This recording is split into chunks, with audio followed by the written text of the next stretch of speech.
J'adorais Tarzan. Alors, mes souvenirs, il y avait les films avec Johnny Weissmuller en noir et blanc qui passaient le mardi soir à la télé. Et j'avais pas trop le droit de les regarder. Des fois, ça m'était arrivé d'en voir quelques-uns. Et c'était un personnage qui me fascinait, son côté sauvage, son côté un peu animal. Et je me rappelle, mon père, il nous rejoignait, on partait en vacances et mon père nous rejoignait parce qu'il travaillait. Et souvent, dans le train, il s'achetait ce qu'on appelait des illustrés, c'est-à-dire des bandes dessinées qui étaient vendues dans les kiosques à journaux. Et notamment, il achetait des Tarzans, quoi. Et souvent, quand il arrivait à destination, on l'attendait à la gare et lui, il m'offrait un Tarzan. Alors j'étais super content, quoi. Je vais avoir 6, 7 ans dans ces eaux-là. Et il y avait un Tarzan dessiné par un illustrateur qui s'appelle Joe Kubert et qui, je trouve, arrivait à bien bien rendre la sauvagerie un petit peu de Tarzan.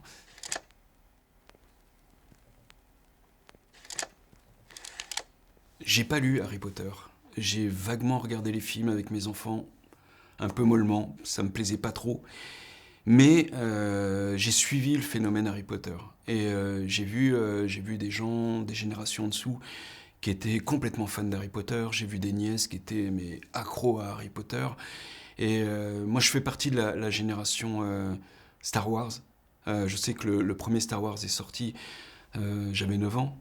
Et j'avais 10 ans. Et quand je suis sorti de la salle de cinéma, je me suis dit, bon sang, mais on peut tout faire, on peut tout raconter. Pour moi, il y avait une espèce de boulevard qui s'ouvrait par rapport à la créativité. Et je me suis dit, assez récemment, je me suis dit, ah là là, si Harry Potter était sorti à mon époque, je pense que je l'aurais dévoré, je pense que j'aurais adoré. Et je pense que j'aurais fait partie du fan club d'Harry Potter. Harry Potter, selon moi, a initié un mouvement dans la littérature jeunesse.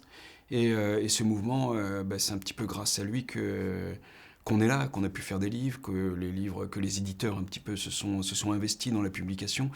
Et c'est pour ça qu'Harry Potter, voilà, si je l'avais eu à mon époque, peut-être qu'effectivement, plus tôt, j'aurais décidé d'écrire et de raconter. J'aurais eu envie de raconter des histoires un peu plus tôt. La petite fille aux allumettes. Mes enfants, quand ils étaient petits, on avait une version audio racontée par Brigitte Fossé. Et je te jure que là, la vache, t'avais la petite larmiche quand elle disait « Et la petite fille était morte » à la fin. Et c'est terrible. Et moi, je sais que c'est une histoire qui faisait pleurer ma mère aussi. Et des fois, pour l'embêter, je la regarde et je lui dis « Allumette, qui veut mes allumettes ?»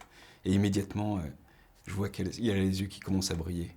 Et puis elle me dit « Allez, arrête avec tes bêtises là. » Et je trouve que Andersen,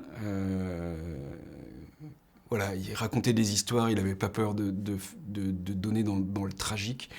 Moi, je remarque que on me demande, moi, en tant qu'auteur, les éditeurs me demandent souvent des histoires, et notamment sur les albums, des histoires qui se terminent bien. Et là, dans le cadre de La petite fille aux allumettes, waouh. Quand j'étais plus jeune, j'ai jamais réellement rêvé d'être auteur. Pour moi, voilà, j'étais à l'école, j'étais pas une flèche en français, donc pour moi, écrire des livres, la question ne se posait pas. Et j'étais pas un très très très grand lecteur, mais la plupart du temps, les livres que je lisais, c'était des livres qui étaient en rapport avec le cinéma. Et c'est vrai que j'adorais le cinéma. J'y allais souvent, j'y allais tout seul. Il y avait un cinéma d'art essai à côté de chez moi. Je prenais mon petit vélo et tout. Et même quand j'étais au collège, voilà, ça m'arrivait de. Alors je pouvais voir tout et n'importe quoi, de voir des films de Fassbinder ou de voir des films avec Terence Hill et Bud Spencer. Donc j'étais vraiment gourmand, j'étais vraiment curieux de cinéma. Et tout ce que je lisais, c'était en rapport avec le cinéma. Et donc là, j'ai cité Carrie parce qu'il y avait ce film, alors qui était interdit aux moins de 16 ans à l'époque, ou 18 je crois. Mais voilà, je fantasmais sur ce film-là, et donc j'ai lu le livre, et je me suis dit, quand je serai plus grand, j'irai voir Carrie. Et Carrie m'a pas donné envie de devenir auteur, Carrie m'a surtout donné envie de raconter des histoires. Je me souviens que Carrie a provoqué chez moi une émotion quand même assez forte, parce que bon voilà, c'est un peu un livre d'horreur, donc ça fait un peu peur, et puis il y a aussi des histoires, des romances, des histoires d'amour, et j'étais relativement sensible à ça, et en lisant Carrie, peut-être qu'à un moment je me suis dit, ça doit être formidable de transmettre ces émotions-là à d'autres personnes. Et quand le moment est arrivé et que je suis devenu auteur, voilà, j'ai pensé effectivement à cette période-là, j'ai pensé au pouvoir de l'image, j'ai pensé au pouvoir des mots, et là, j'avais vraiment envie de devenir auteur.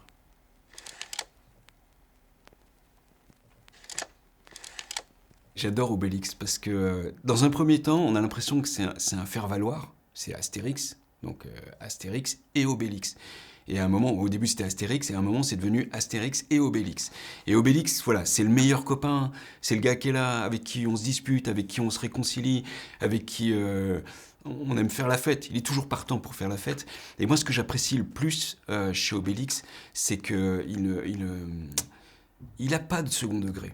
Il prend tout cash. Il a une façon, effectivement, il a une simplicité dans ses raisonnements. Il a quelque chose d'extrêmement rafraîchissant.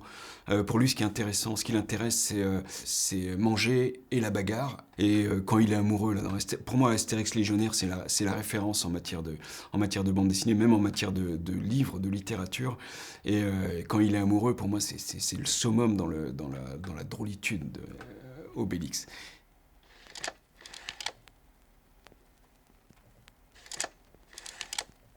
Alors celui-là, je l'ai en tête depuis un moment. C'est Jupiter, c'est l'histoire d'un petit cochon, c'est un roman. J'en dis pas plus. Je sais que la couverture, il y aura un petit cochon, donc direct, j'en vends plein d'exemplaires. Et c'est un petit porcelet, et voilà, c'est une histoire qui se passe aux États-Unis. Et c'est pas un cochon qui pense, qui parle, c'est juste un petit cochon. C'est le témoin d'une aventure. Et j'en ai écrit les 3 premiers chapitres, mais je sens que je suis pas encore prêt. J'ai pas encore une structure bien définie, et c'est le projet sur lequel, voilà, je sais qu'à un moment je vais y aller, mais pour l'instant, je le laisse mijoter, et c'est un plaisir de laisser mijoter des projets comme ça. Je sais qu'il est là, je sais qu'à un moment il va arriver, j'en ai parlé à 2-3 personnes qui m'ont dit que l'idée était chouette, elle était valable, donc à un moment je vais m'élancer, et Jupiter, alors je vais attendre que le président il change, parce que Jupiter pour l'instant c'est un peu le surnom de notre président, et je voudrais pas qu'il y ait d'amalgame. Et donc Jupiter sortira quand il sera écrit, et quand je me sentirai l'énergie pour lui donner vie.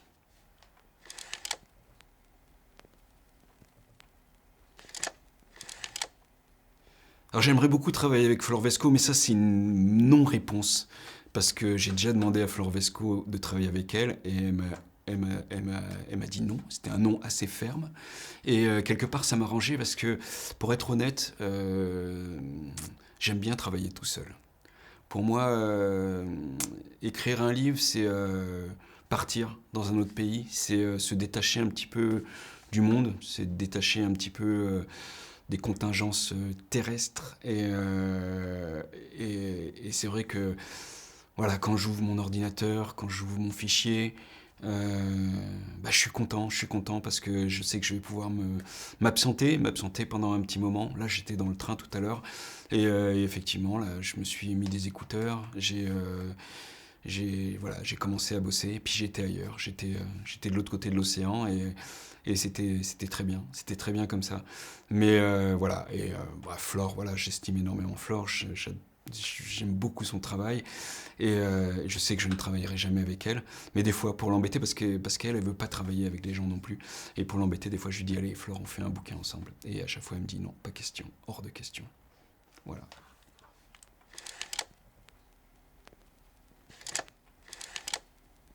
Je faisais des raquettes, on était au Col Bayard. C'est à côté de Gap, au-dessus de Gap. Gap, c'est là d'où vient ma femme. Et j'avais pris mon appareil avec moi, alors j'avais fait plein de photos de neige, et puis il y avait cet arbre qui était relativement régulier. Il y avait cette lumière, léger tamisage sur le côté, la ligne droite horizontale en bas qui est un petit peu...